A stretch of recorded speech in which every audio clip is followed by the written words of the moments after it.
MH बिंदास मराठी माणसांची मराठी वाहिनी. भाजपनं अब की बार 400 पार म्हणत लोकसभा निवडणुकीचा देशभर माहोल तयार केला. प्रत्यक्ष निवडणुकीत मात्र चित्र काहीसं वेगळं आहे. छत्रपती संभाजीनगरमध्ये देशातील सर्वात मोठा जल्लोष साजरा केला जाणार असल्याचा दावा एमआयएमचे उमेदवार इम्तियाज जलील यांनी केला. तसेच राज्यात कुणाला किती जागा मिळणार आहे याचं भाकीतही त्यांनी सांगितलं आहे.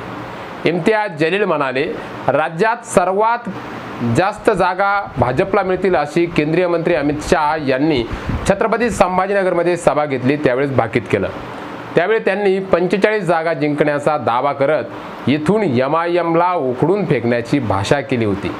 तसेच या मतदारसंघात कमळ फुलवणारा असल्याचं आव्हानही त्यांनी केलं होतं. मात्र मराठी लोकांमध्ये एक प्रकारचा तेढ निर्माण करण्याचं पाप भाजपने केलंय असा हल्लाबोल इम्तियाज जलील यांनी केलाय. या निवडणुकीत अनेक लोकांनी काँग्रेसऐवजी उद्धव ठाकरेंना साथ दिल्याचं पाहायला मिळालं. भाजपनं मात्र स्वार्थापोटी शिवसेना आणि राष्ट्रवादी काँग्रेस फोडली. भाजपचे फोडाफोडीचे राजकारण लोकांना आवडलेलं नाही. आता देशात भाजपचे 400 पारचे काय होईल माहीत नाही.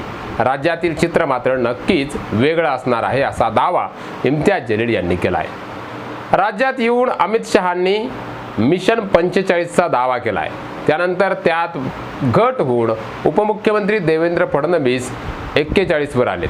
आता त्यांनी जे काही दावे केले आहेत त्यातील निम्म्या जागा त्यांना मिळाल्या तरी खूप झालं असा टोला लगावत छत्रपती संभाजीनगरमध्ये मीच जिंकणार असा दावाही इम्तियाज जलील यांनी केला आहे. राज्यात येऊन अमित शहांनी मिशन 45चा दावा केला होता.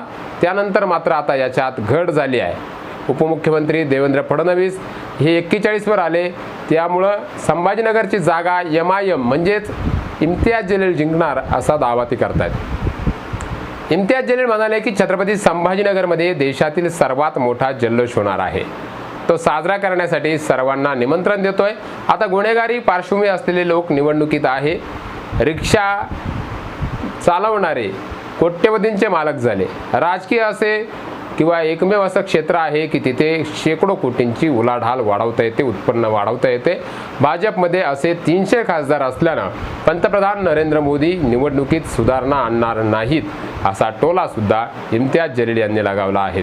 प्रसार माध्यमांशी बोलताना आपल्या विजयाबद्दलचं भाकीत इम्तियाज जलील यांनी ऐतिहासिक विजयात मोडणार असल्याचं आणि छत्रपती संभाजीनगरमध्ये ऐतिहासिक जल्लोष होणार असल्याचं भाकीत केलंय.